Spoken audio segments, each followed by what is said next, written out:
함께 인사 나누겠습니다. 우리는 하나님의 말씀이 우리를 어떻게 그분의 백성으로 만들어 가시는지 보기 위해 이곳에 모인 말씀 공동체입니다. 우리 모두 이 사실을 기억합시다. 하나님이 여러분과 함께 하시기를. 아멘. 네. 지구를 위하여 행동하자 창조절 세 번째 주일, 그리고 오늘은 특별히 기후정의 주일입니다. 여러분, 기후정의라는 말이 여러분에게는 어떻게 이해되실까요? 낯선 말이지 않습니까? 기후정의가 도대체 뭘까? 현재 무너져가고 있는 지구를 위해 우리가 무언가를 행동하기 위해서는 무엇을 어떻게가 중요합니다. 무엇을 어떻게 하기 위해서는 바르게 아는 게 참 중요하겠죠. 그런 흐름 속에서 기후정의라는 말을 오늘 여러분에게 간단하게 같이 설명해 드리고자 합니다. 이 지구 위에 존재하는 많은 나라들이 있죠. 지금 이 땅에. 지구 위에요. 크고 작은 나라들이 저마다에 뭘 배출하고 있을까요? 온실가스를 배출하고 있습니다. 하지만 거기에는 이런 차이가 있어요. 가스 배출의 책임에 대한 불평등이 있습니다. 예를 들어 미국, 동아시아 3개국, 3개국이라 하면 당연히 누굴까요? 중국, 일본, 그리고 우리나라입니다. 서유럽, 사우디아라비아, 러시아 등 산유국이 대부분의 온실가스를 사실 이 지구 위에 배출하고 있습니다. 동남아시아 외에 거기 안에 속하지 않은 다른 크고 작은 나라들은 총 합쳐서 10% 정도밖에 온실가스를 배출하지 않고 있어요. 90%는 나머지 다 이 나라들이 다 배출하고 있는 거예요. 전 세계의 소위 소득 상위 10%가 전체 온실가스 배출의 50%의 책임이 있습니다.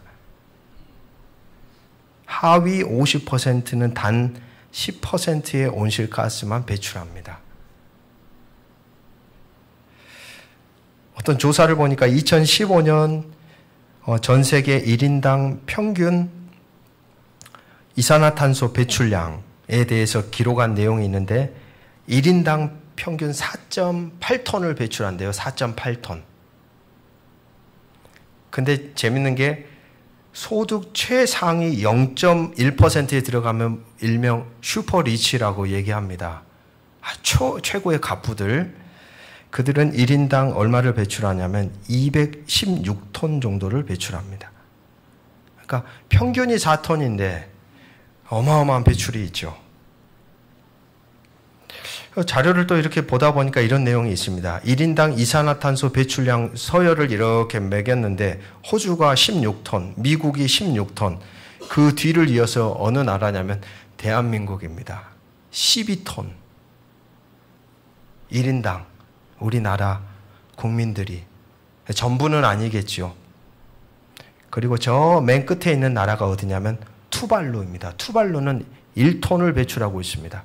여러분, 투발루라는 나라 혹시 들어보신 적도 없지요? 안타깝게도 이 투발루라는 나라는 지금도 바다에 잠기고 있는 나라입니다. 온실가스 배출로 인해서 남극과 북극의 얼음이 녹으면서 해수면이 올라가면서 지금 몇 년 있으면요, 아예 사라져요. 나라가. 근데 그 나라 백성들이 평균 배출하는 이산화탄소 배출량이 1톤밖에 안 돼요. 아무 잘못이 없어요. 자연을 지키며 그들은 살았을 뿐이에요. 그런데 배출은 위에서 다 하고 피해는 누가 보고 있어요? 이런 어떤 상황이 있습니다, 여러분. 재밌는 것은 뭐 그렇게 멀리 갈 것도 아니죠. 한 나라 안에서도 여러분 태풍이나 기후 재난으로 인해서 막 허리케인이 몰아친다든지 홍수가 잦게 일어나면 일어날수록 사실 가장 큰 피해를 보는 사람들은 소득이 많은 사람들보다 소득이 적은 사람들이 더 치명적입니다. 회복하기가 어려워지죠. 저소득층, 농민, 어민, 노령층, 그리고 기성세대보다 청소년 세대, 현 세대보다 미래 세대로 가면 갈수록 기후위기의 강도는 어떻게 될까요? 더 강력해집니다. 그러니까 어떻게 보면 이 땅에 우리 아주 어린 아이도 지금 저기 있는데 저 아이는 자기의 어떤 행위와 상관없이 앞선 세대의 어떤 결과물들을 고스란히 짊어져야 될 안타까운 인생이 되는 거예요.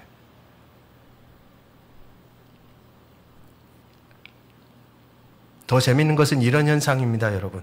지금 우리가 지금도 그렇죠. 자동차 배출가스를 줄이기 위해서 자동차를 무슨 차로 바꾸는 분위기입니까? 전기차로 여러분, 전기차에 들어가는 배터리를 생산하는 데 들어가는 요소 가운데 아주 희소 광물이 있어요. 그 희소 광물은 어디에만 있냐면 제3세계에만 있습니다. 예를 들어 콩고 민주공화국이나 칠레, 그 사막의 리튬, 코발트 이런 성분들이거든요. 이게 있어야 배터리가 만들어져요. 그러니까 1세계에서 탄소 배출을 중립을 만들어가기 위해서 전기 자동차를 만들었는데 제3세계의 자연은 다 훼손되고 거기에서 그것을 이렇게 탄광에 들어가서 캐내는 애들이에요, 애들. 여러분, 굴도 사람들이 못 들어가니까 성인들이 거기 있는 이 저희 딸들만한 아이들을 굴 안에 집어넣어요. 그 친구들이 들어가서 그걸 캐고 나와서 보십시오. 선진국의 어떤 탄소 배출을 줄이기 위해서 제3세계의 자연은 훼손되고 그들의 인권은 유린당하고 그들의 삶을 망가지고 지금 우리가 살아가는 어떤 기후위기라는 게 여러분 어떤 식으로 지금 이 지구 위에 형성이 되고 있는지를 우리는 좀 알아야 될 필요가 있는 것 같아요. 참 안타까웠습니다. 기후정의라는 책이 있습니다. 저자 한재각이라는 사람이 쓴 책인데 그 책에 이런 아주 어떻게 보면 적절한 비유의 이야기입니다. 여러분 한번 들어보십시오. 여러 사람들이 함께 여행에 나섰다가 한 식당에 밥을 먹으러 들어갔다. 돈을 좀 버는 한 무리의 사람들은 한 상 가득한 수만 원짜리 정식을 시켜 먹고 또 다른 무리는 주머니 사정을 생각해서 6, 7천 원짜리 찌개 백반을 하나씩 먹었다. 그만한 여력도 없는 다수의 사람들은 김밥 몇 줄을 시켜서 나눠 먹었다. 떠나야 할 때가 되어 일어섰는데 별실에서 따로 배불리 정식을 먹고 나선 이들이 이렇게 외쳤다. 뭐라고 외쳤을까요? 함께 먹었으니까 n분의 1로 합시다. 정식을 먹었던 사람들이, 그러면 김밥을 먹은 사람들은요, 찌개 백반을 먹은 사람들은요, 이 저자가 하는 얘기는 뭐냐면 이 자연을 마음껏 훼손시키고 마음껏 사용했던 사람들의 n분의 1로 그 대가를 치르고 있느냐. 정작 쓴 사람들은 따로 있고 피해를 보는 사람들은 다른 형국이 지금 이 지구 위에서 일어나고 있다.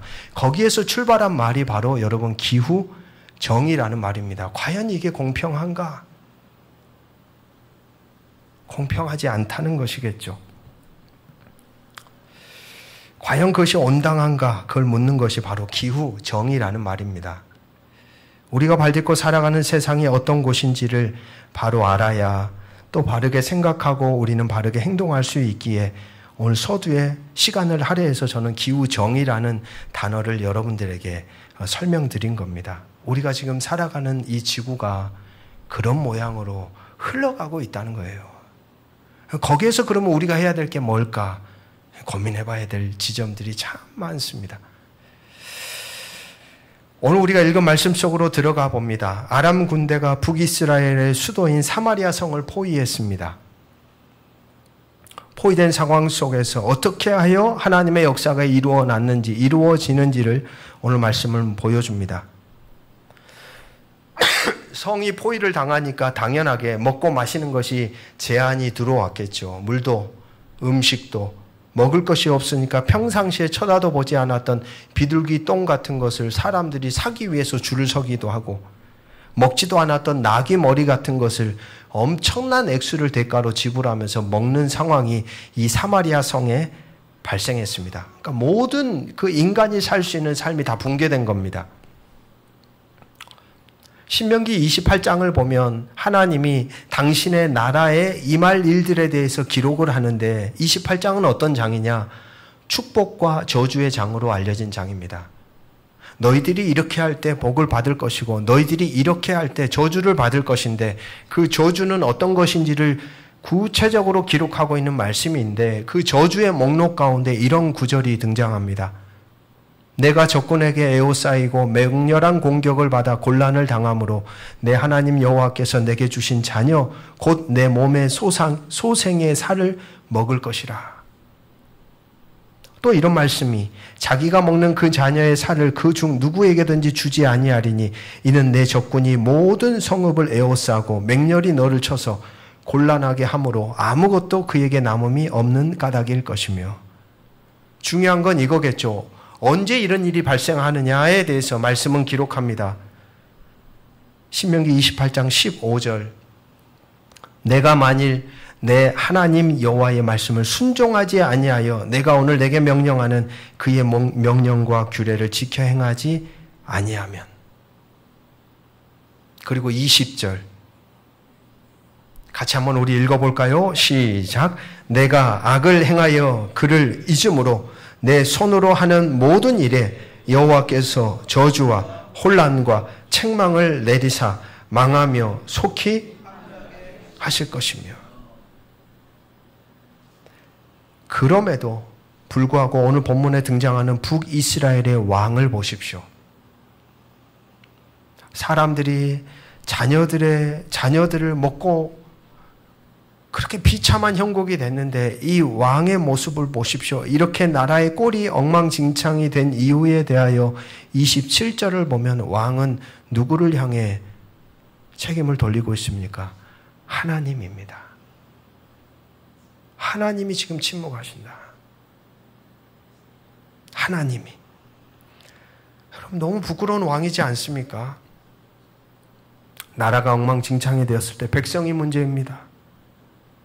나라가 도저히 살 수 없는 곳이 되었을 때 주변국이 너무 강대해서 그럽니다. 이런 왕이 아니라 여러분 적어도 이 한 나라의 책임자라면 그 자리에서 미안하다고 국민들의 피땀 눈물을 보면서 내가 제대로 통치 못해서 이런 일이 일어났다고 엎드리고 사죄하고 고민해봐야 될 텐데 이 왕을 보세요. 어떻게 이럴 수 있어요? 내 탓이라고 하기에도 모자랄 판에 고작 한다는 얘기가 하나님이 침묵해서 이래요.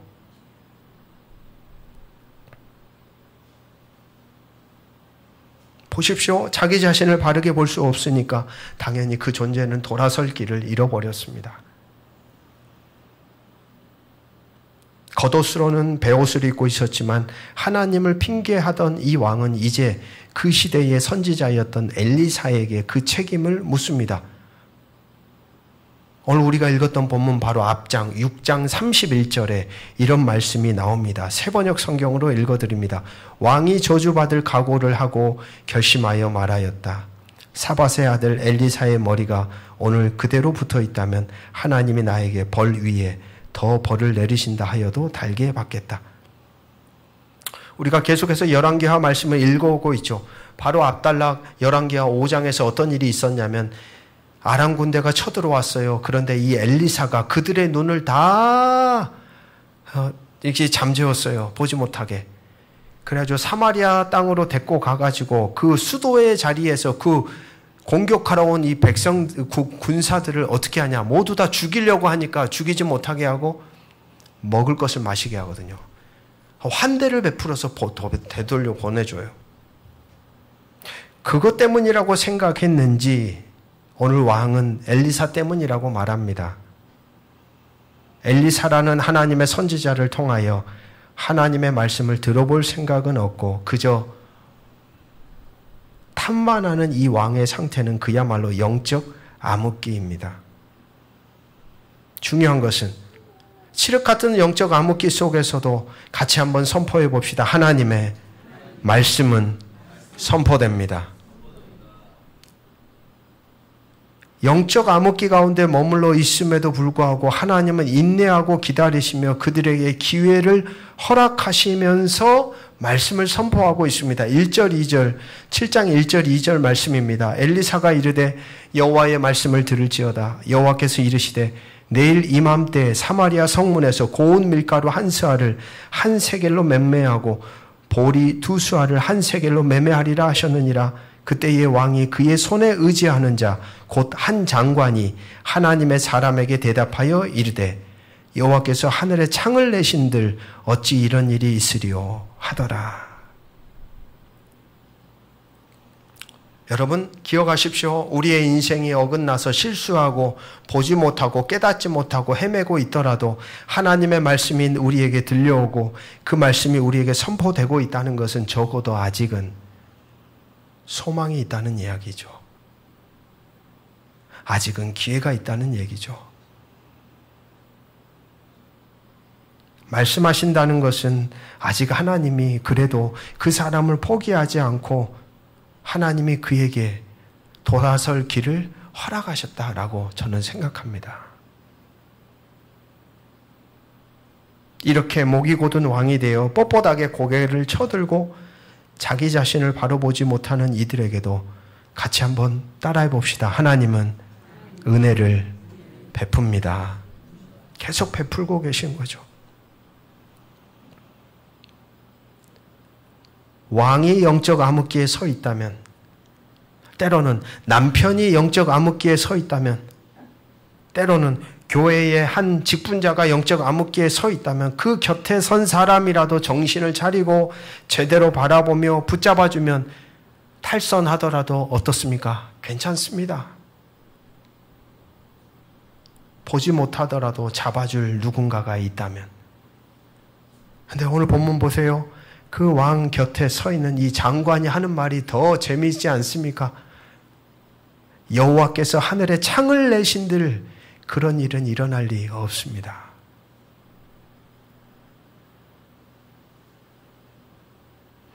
돕는 배필의 관계 안에서 바른 길을 걸어가도록 붙들어줘야 할 사람인데 왕 곁에 선 이 장관은 머리로 인생을 살아가는 사람입니다. 머리로. 믿음을 상실해버린 이성 우월주의자라고 말할 수 있겠습니다. 머리로 계산되고 그 계산 따라 인생이 돌아가고 움직인다고 생각하는 사람입니다. 여러분, 이런 사람의 특징은 그들의 삶의 자리에 하나님이 들어갈 자리가 없습니다. 하나님이 같이 머무를 공간이 없습니다. 어떻게 보면 뛰어난 지식, 지혜를 가졌을지 모르지만 어쩌면 참 불쌍한 인생입니다. 놀라운 선물을 받았지만 하나님을 알 수 없는 참 저주받은 인생인 거예요, 사실은. 여러분, 계산되고 인간의 생각 따라만 돌아가는 인생, 돌아가는 세상이라면 그처럼 불안한 곳이 어디 있습니까? 우리 인간의 생각대로만 돌아가는 세상이라면 과연 우리가 살아가는 이 세상 어디에 소망이 있습니까? 탐욕과 욕망에 이끌려 처절하게 무너지는 인간들을 바라보며 과연 이 땅에 소망이 있을까라고 우리가 생각하지 않겠습니까? 적어도 이 땅에 소망이 있다는 것은 모든 삶의 자리에는 우리가 생각하지 못한, 우리가 생각할 수도 없는 하나님의 은총과 자비가 변함없이 흐르고 있기 때문이 아니던가요? 인간의 잘남으로 세계가 움직여지는 게 아닙니다. 인간의 똑똑함으로, 인간이 뭔가 탁월해서 세상이 흘러가고 있지 않다는 말입니다. 이 세상이 흘러가는 이유는 단 하나입니다. 하나님의 은총과 자비가 인간의 엉뚱한 응답에도 불구하고 흐르고 있기 때문인 거예요. 그것이 바로 연약한 인생들인 우리의 삶을 지탱하고 있습니다. 이것이 저와 여러분들에게 믿음으로 고백되기를 주의 이름으로 축복합니다. 은총과 자비 속에 그렇게 힘을 가진 자들을 통하여서는 이스라엘이라는 나라가 무너져가고 있는데 오늘 우리가 읽었던 본단락 3절에서 20절의 말씀을 보십시오. 지금 상황 속에 가장 절망적이며 가장 절박하며 가장 살 길이 없는 사람 4명이 등장합니다. 아까 기후위기에서도 보셨듯이 삶의 위기가 몰아치면 가장 연약한 자들은 더 깊은 절망으로 떨어지죠. 오늘 본문에 이 한센병 걸린 4명의 사람에게는 전쟁이라는 건 그야말로 이제 살 길을 아예 잃어버린 비참한 존재들이 되는 것이죠. 이들은 어디에 서 있습니까? 성 안에도 들어가지 못합니다. 그렇다고 아람 군대를 향하여 가지도 못합니다. 그러니까 한센병이 걸렸다고 해서 아마 격리시켰겠죠. 성 밖에 그냥 버려진 인생들이에요. 4명. 가장 연약하며 비참하고 불쌍한 사람들이 등장합니다. 그들이 하는 소리를 들어보십시오. 열왕기하 7장 3절 4절입니다. 우리 같이 한번 읽어보겠습니다. 시작. 성문 어귀에 나병 환자 4사람이 있더니 그 친구에게 서로 말하되 우리가 어찌하여 여기 앉아서 죽기를 기다리랴. 만일 우리가 성읍으로 가자고 말한다면 성읍에는 굶주림이 있으니 우리가 거기서 죽을 것이요. 만일 우리가 여기서 머무르면 역시 우리가 죽을 것이라. 그런즉 우리가 가서 아람 군대에게 항복하자. 살려두면 살 것이요. 우리를 죽이면 죽을 것이라 하고. 이들은 자신들의 경계를 뛰어넘어 죽을 것을 생각하며 아람 군대의 진영으로 갑니다. 사실 길이 하나밖에 없어요. 아람으로 가는 것밖에.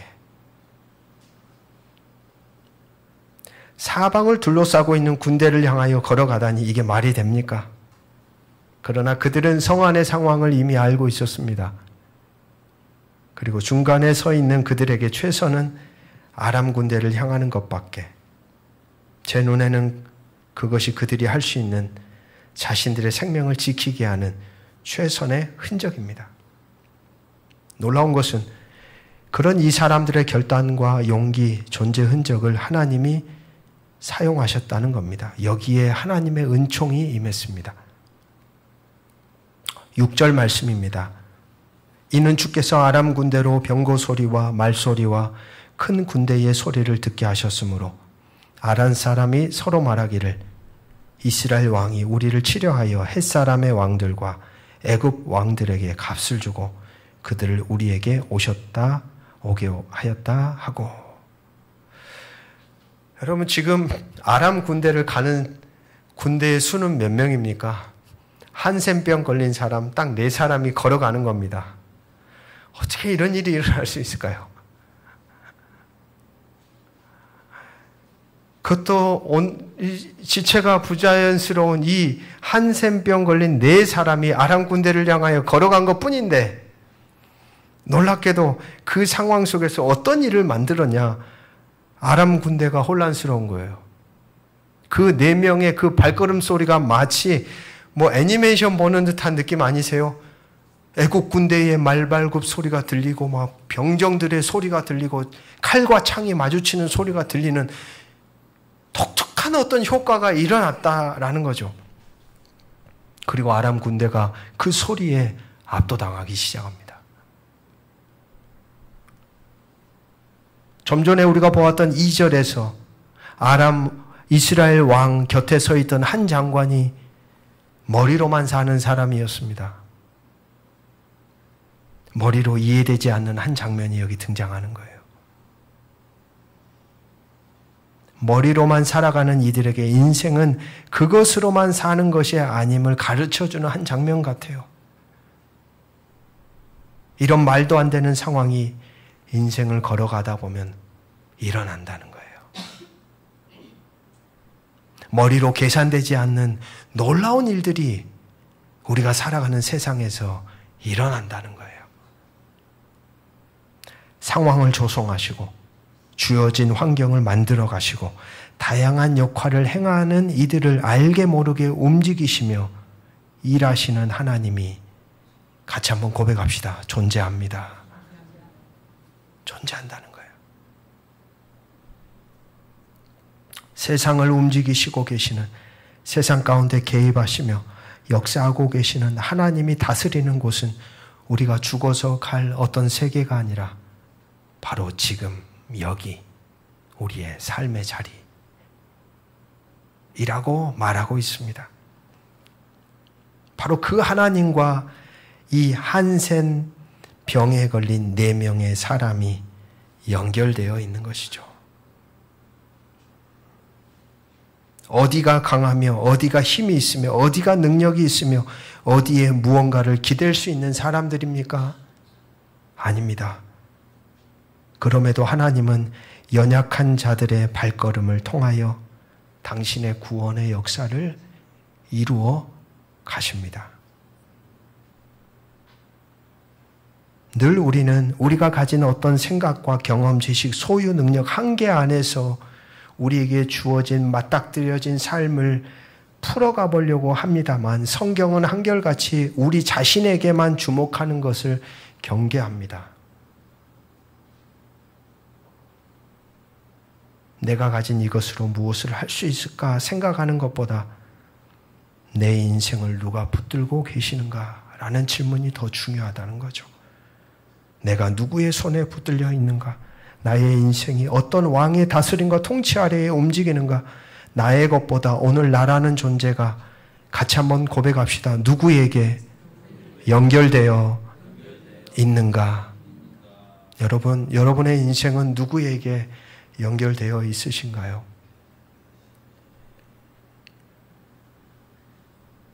이어지는 8절 9절 말씀 세번역 성경으로 읽어드립니다. 이들 나병 환자들이 적진의 끝까지 갔다가, 그러니까 이 4명의 환자들이 이제는 아람 진영을 갔는데 가도 누가 안 보여요.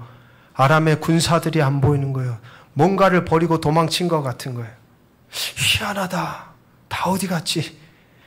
가도 끝이 없는데 군사들은 안 보여요. 끝자락까지 다 갔는데 비어있네. 거기에서 여러분 이 4명의 사람들의 모습에 주목해 보십시오. 9절 말씀입니다. 세번역 성경으로 읽어드립니다. 그런 다음에 그들은 서로 말하였다. 우리들이 이렇게 하는 것은 올바른 일이 아니다. 오늘은 좋은 소식을 전하는 날이다. 이것을 전하지 않고 내일 아침 해 뜰 때까지 기다린다면 벌이 오히려 우리에게 내릴 것이다. 그러니 이제 왕궁으로 가서 이것을 알리도록 하자.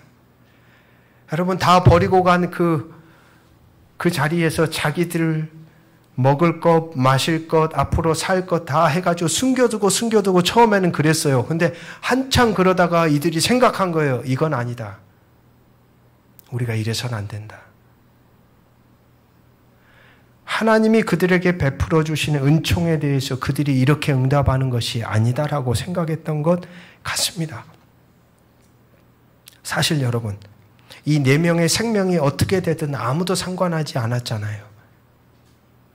전쟁 속에서 그들이 죽든지 말든지 아무도 시선조차 주지 않았잖아요. 그래서 성 밖에서 이들은 버려진 존재가 되어 거기 문 앞에 버려진 자들처럼 있던 자들이 아니던가요? 그런데 여러분, 이들의 대화를 가만 보니까 이들은 자신들만이 누릴 수 있는 이기적인 욕심을 넘어섭니다. 하루하루 먹을 것이 없어 굶주린 사마리아 성의 사람들이 눈앞에 스쳐 지나간 거예요. 그들이 지금도 굶어 죽고 있지. 도저히 말도 안 되는 어린 자식을 삶아 먹는 그 사마리아 성의 사람들의 그 모습이 머릿속에 지나가는 거예요. 불안과 두려움 속에 어찌할 바 몰라 절망의 어둠의 자리에 머물러 있는 자기 백성들이 생각난 겁니다. 여러분 참 다르지 않습니까? 앞서서 등장했던 왕 보세요.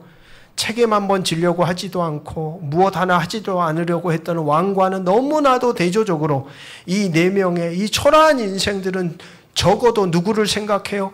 성 안에 남겨진 사람들에 대한 긍휼과 자비와 안타까움이 있는 거예요.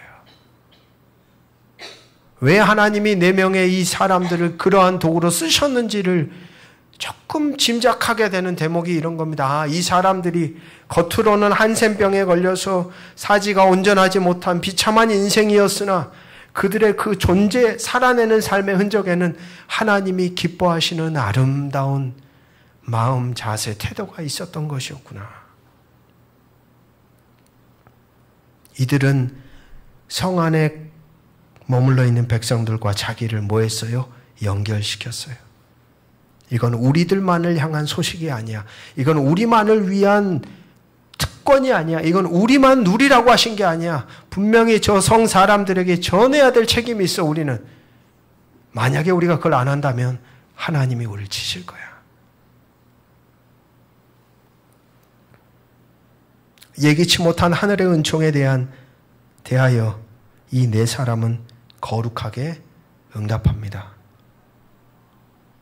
비록 자신들의 몸은 병들어 썩어가고 있을지 몰라도 그 병든 몸에 존재하고 자리하고 있는 그들의 각각의 존재됨은 참 하나님의 형상이었습니다. 참 인간이었습니다. 다시 말해 연결된 사람들이었습니다. 같이 한번 따라해 볼까요? 하나님과도 연결되고 사람들과도 연결됩니다. 그렇습니다. 오늘도 우리라는 존재가 어떤 사람으로 살아가야 하는지를 보여줍니다. 오늘도 우리가 살아가는 삶의 자리에 예기치 못하는 은총이 임하는 자리가 있을 겁니다. 은혜가 주어지는 자리가 있을 겁니다. 여러분, 그 자리에서 그것을 우리만의 것으로 여길 게 아니라 이 은총을 통하여서 또 다른 필요한 누군가에게 전달해야 될 책임, 흘려보내야 될 책임이 우리에게 있다는 것이죠. 사랑하는 말씀의 동역자 여러분, 4명의 한센 병자들은 연결되어 있었습니다. 자신들에게 은혜를 베풀어 주신 하나님에게, 그리고 자신들 곁에 고통 중에, 절망 중에 신음하며 아파하는 사마리아 백성들에게, 그것이 이들을 하나님이 당신의 놀라운 역사의 도구로 쓰신 이유가 아닐까요? 오늘 여러분은 하나님과 어떻게 연결되어 있습니까? 그리고 오늘 여러분들은 지금 여러분 곁에 선 다양한 사람들과 또한 어떻게 연결되어 살아가시겠습니까? 주어진 한 주 하나님께 연결되어 하나님의 역사를 이루어가는 도구로, 하나님의 복된 소식을 경험하고 보고 듣고 알게 되는 은총이 가득한 자로, 더 나아가 그 복된 소식을 듣지 못하는 이들에게 삶으로 바르게 연결되어 전달하는 복된 자로 살아가시기를 주의 이름으로 축복합니다. 기도하겠습니다. 모든 지각에 뛰어난 하나님의 평강이 그리스도 예수 안에서 너희 마음과 생각을 지키시리라. 아멘. 하나님, 오늘도 당신 안에 이어진 자로 살아가고 싶습니다. 순간순간 맺어진 관계는 변합니다. 어쩔 때는 희미했다가도 어쩔 때는 강력하게 우리의 존재를 붙잡습니다. 당신과의 관계 안에 변함없이 이어져 요동치는 우리의 인생살이 가운데 당신의 선한 은총과 자비에 기대어 응답하며 살아가기를 원하오니 주여 우리를 당신의 선한 도구로 사용하여 주시옵소서.